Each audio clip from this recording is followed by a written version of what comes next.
Goeiemôre, hartlik welkom vanmôre ook by ons Sondagoordenking hier Desember, kan 'n mens glo, Kersfees om die draai.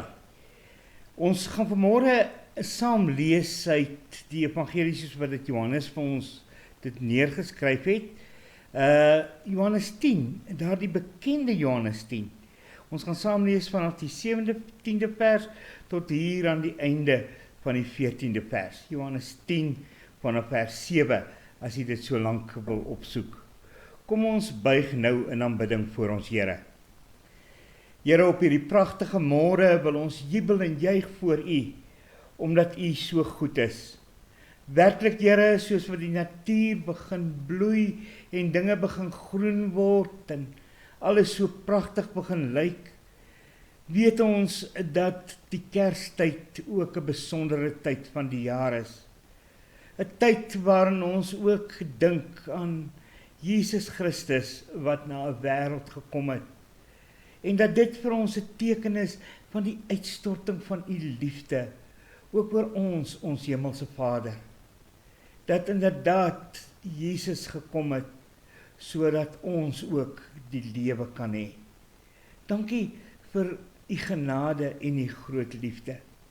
En daarom bid ons dat U ook ons ryklik sal seën, o Heer. Seën ook nou U woord aan ons en gee dat ons wat hoor wat U sê, ook sal gedoen wat U woord vir ons aanbeveel. Maak hierdie verhouding tussen ons en U net sterker asseblief, o Heer.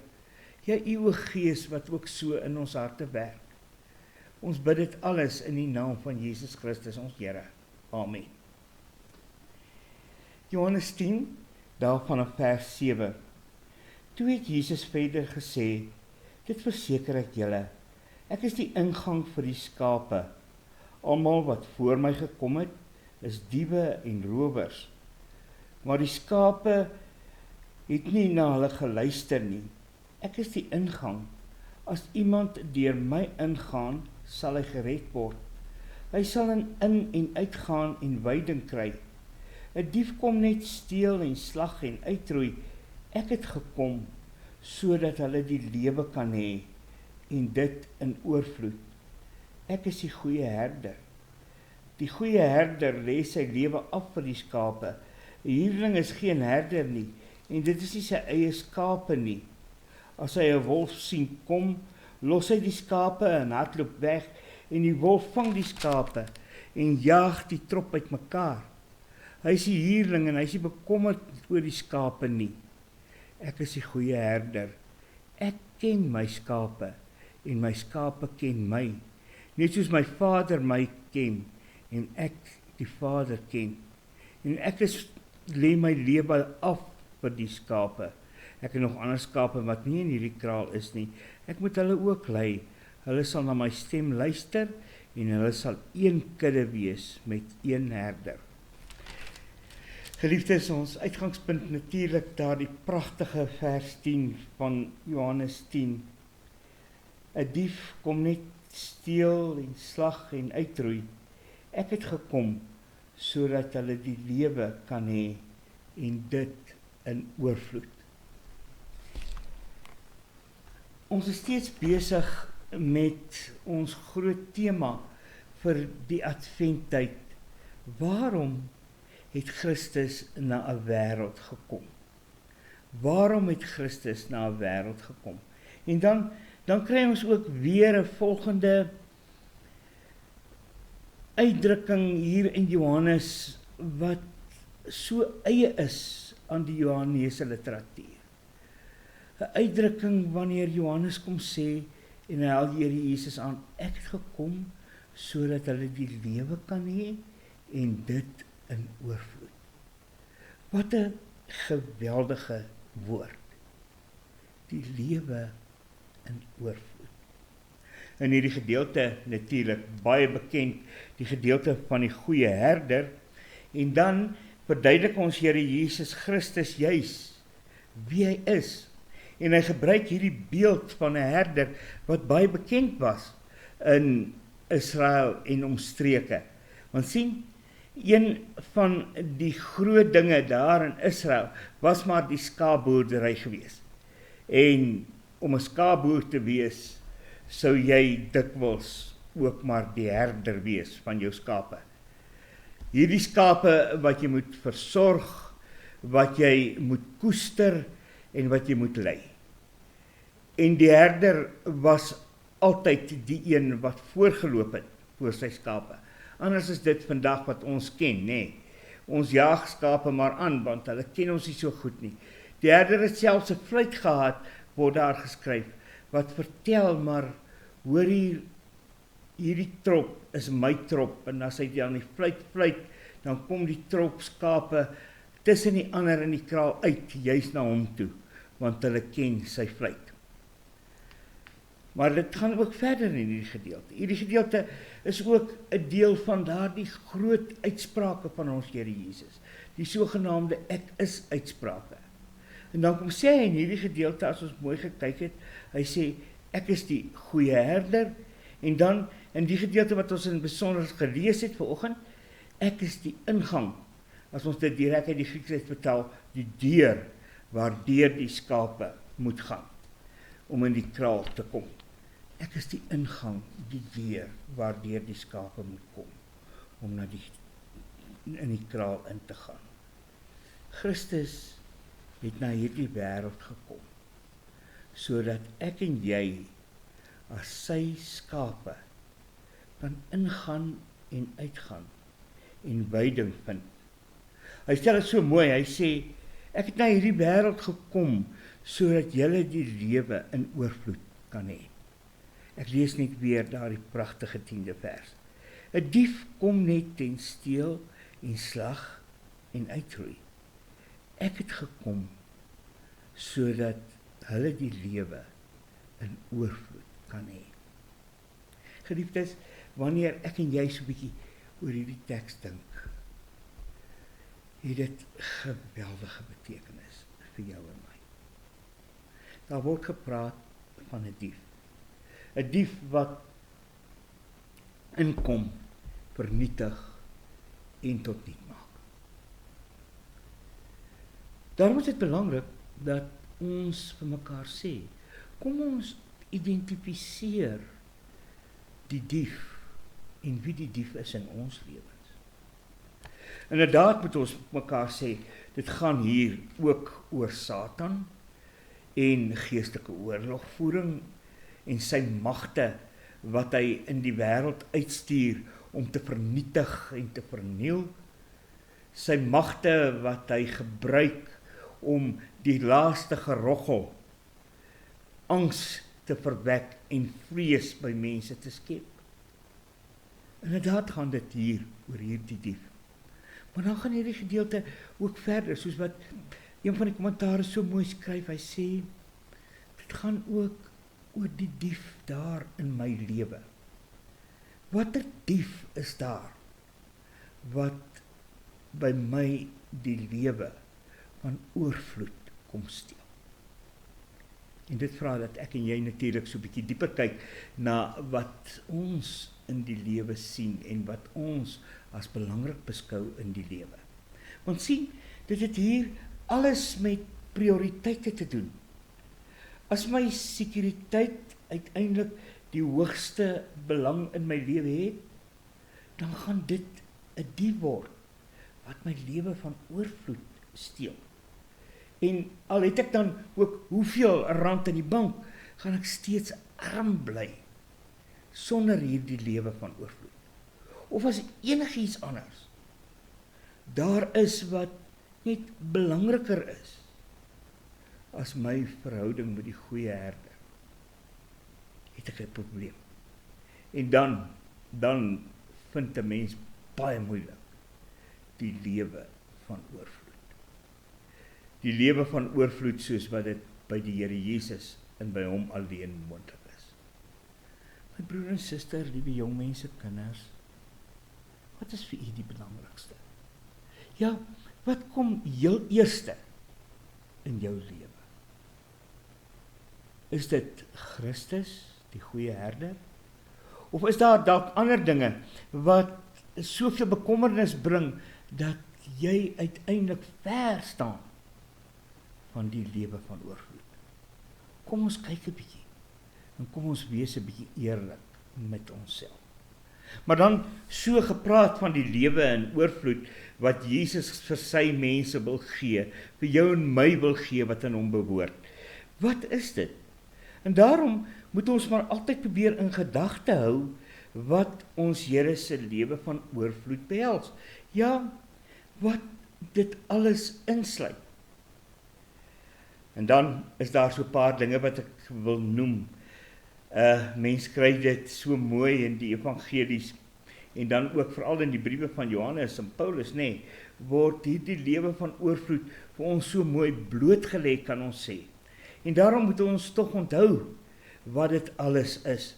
So anders as wat ek en jy kan dink, Miskien het ons dalk hierdie siening dat 'n lewe van oorvloed beteken dat ek in oormaat geld en in oormaat van alles sal hê wat ek kan besit. Dit staan baie ver daarvan. Johannes skryf immers aan sy mense daar in sy eerste brief, die mense gesteldheid op besit is eintlik 'n liefde wat ver is van die liefde van God. Gaan lees gerus daar in Johannes 2 en 3. 1 Johannes 2 en 3, ekskuus tog. 'n Lewe van oorvloed by Christus beteken 'n lewe van oorvloed liefde.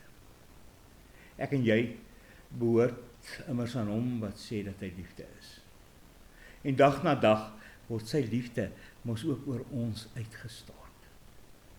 Ons kan sê dat ons in die dampkring van sy liefde lewe. En dit is wat ons aan die gang hou.